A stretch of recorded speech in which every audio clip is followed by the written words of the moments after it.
Hello and welcome to this free mandolin lesson aimed at beginner and intermediate players, and over the course of the next 12-13 minutes or so we're going to have a look at the wonderful Scottish folk song. It's got questionable origin, but we're going to treat this as a Scottish folk song called Wild Mountain Thyme, and that sounds a bit like this.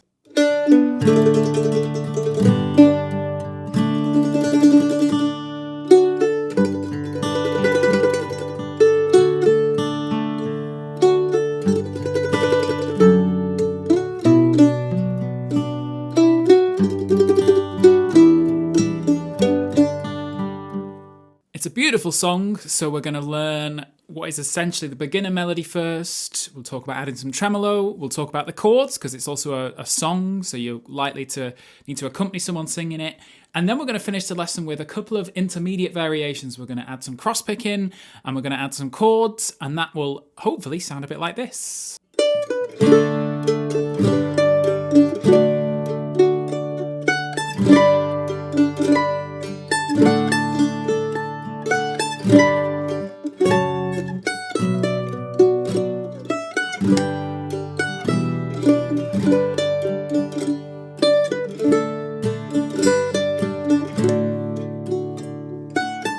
All of the tab for this is included in a free PDF, which is linked in the description below, so you don't have to learn any of this by ear.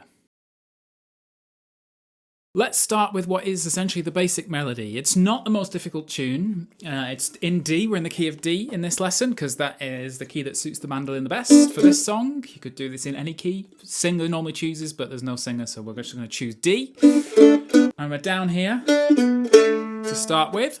And this is a simple melody for the left hand and right hand. Maybe a little tricky to get the timings perfect to match up with exactly what I've written, but because it's a sung melody, timings are not that strict, so don't worry if you're not quite getting it exactly the same as I am in this lesson. You can just, as long as you're getting the rough shape of the melody, you'll be absolutely fine. So if we start with our opening phrase, it sounds like this. So it'd be 1, 2, 3. 2, 3.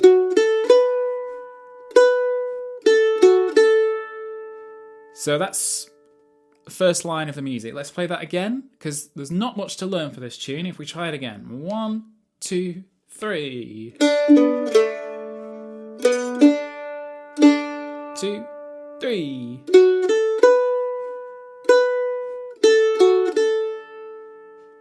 And then the next line.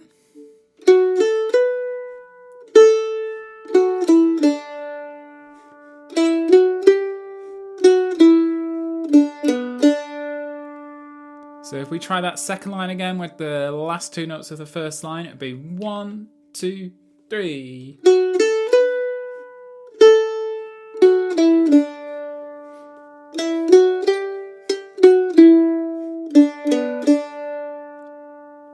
So if we try all of that together, because what's nice about this is that the chorus is basically identical.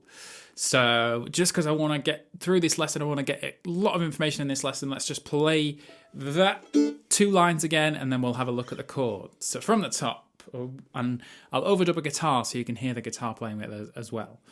1, 2, 3. 2,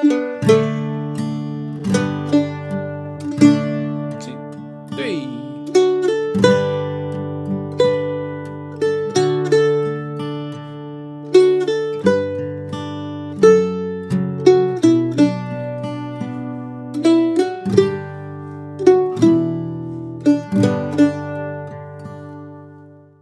So that is what I would call the beginner melody. It's the tune of the song. It's a beautiful Scottish melody, and you can add tremolo wherever you like. So you could go.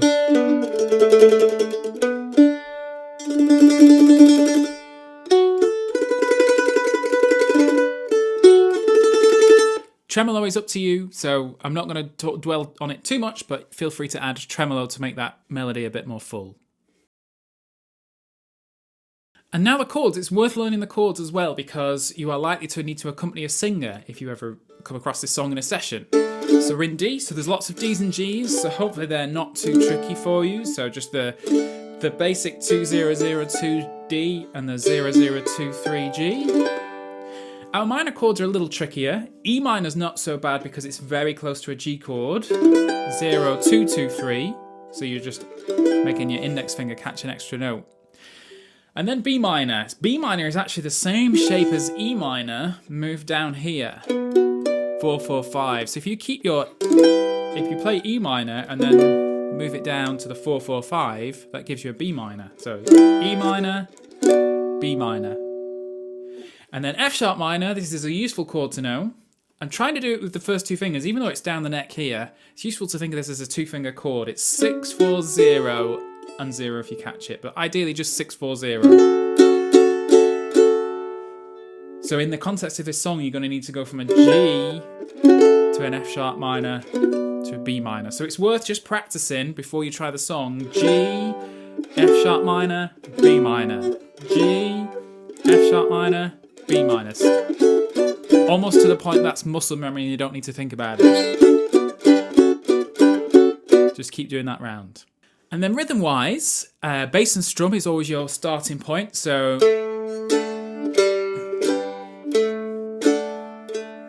it's always a good place to start. And I think for this one, you wouldn't make it much more complicated. You would just, I think when I played through this, I sort of jammed along with a few people on YouTube, a few sort of fiddle players playing the melody. I was adding one upstroke. That's all I found I was adding. Nothing too complicated. I was playing this, so almost like bass up strum. So like this.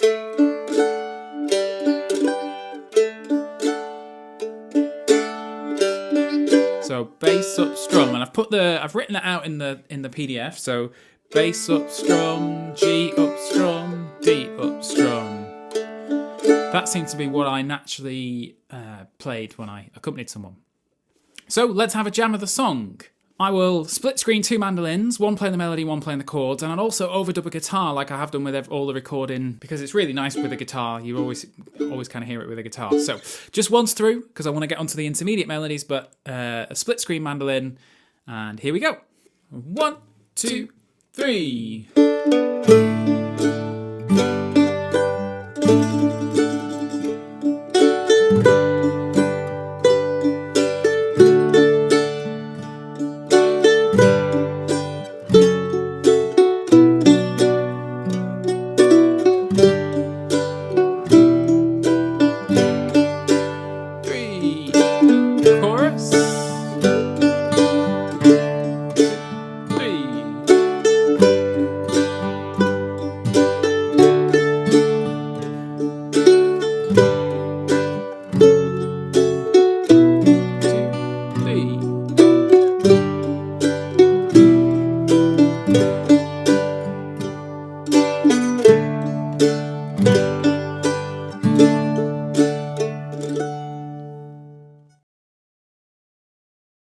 Now we can look at some intermediate versions of that melody. And the first thing I want to do is switch where we're playing this melody, because we're playing it in a lower octave. I think it would be easier to add stuff to it if we played it in the higher octave. So we're going to switch it, same notes.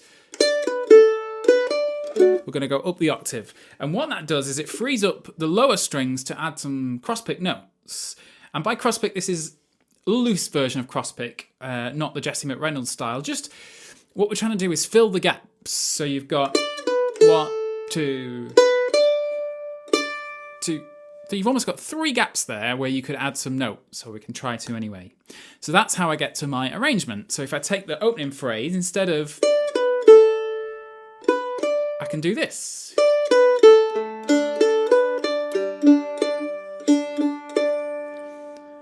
And the theory is relatively simple. I'm adding notes of the chord that's currently happening. So that's notes of the D chord, and then notes of a G chord, and then back to D. The main thing to watch out for is the position shifts. I've written them all on the tab, but in the second phrase, you go up here with your ring finger taking the 7th fret and index finger playing, and there's quite a lot of jumping back and 2. So watch out for those position shifts. I'll make sure I've got a zoomed in picture of my hand. But I'm just going to dive in. I'm going to play through my little crosspick arrangement first for the verse. And that sounds a bit like this. 1, 2, 3.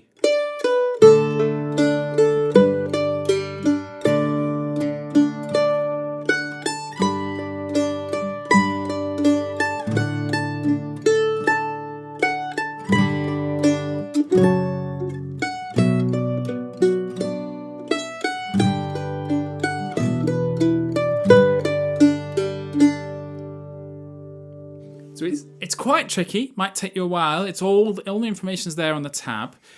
Watch out for those position shifts and watch out for finger notations. I have noted in, that this is first finger, second finger, third finger, and they're written in between the tab and the music where the position shift. So anytime I've written a finger indication is where you should be thinking about a position shift change. The final thing we can do is add some chords to that as well as the cross-picking. We're going to take a few cross-pick notes out just to make it easier. So instead of... why don't we do some actual strums at the same time? So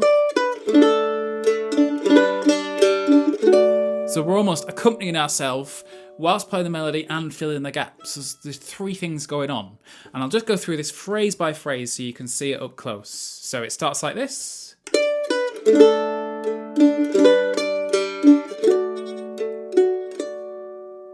And then shifts down the neck. All the position shifts are the same.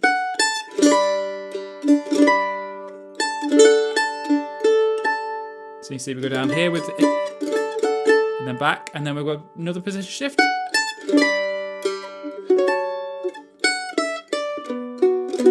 Same position shift with the index and middle getting that B minor. G chord, E minor chord.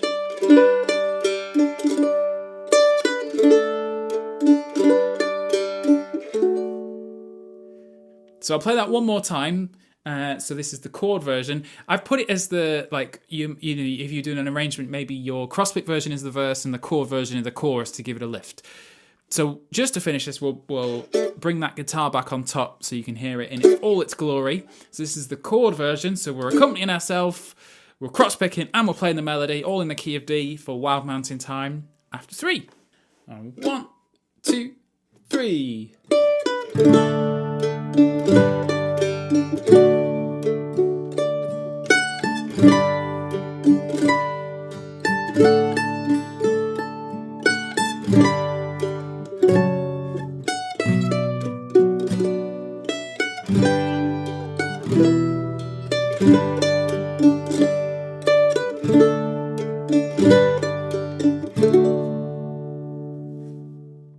So there's enough in that previous 12 minutes or so to keep you busy for a while. We've got the basic melody, we've got the chords and the rhythm, which will give you everything you need if you're playing this as a song. And then for intermediate players, you've got 2 different ways of playing the melody, both with the challenges to keep you busy for quite a while. So I hope you've enjoyed this lesson. We do these every month.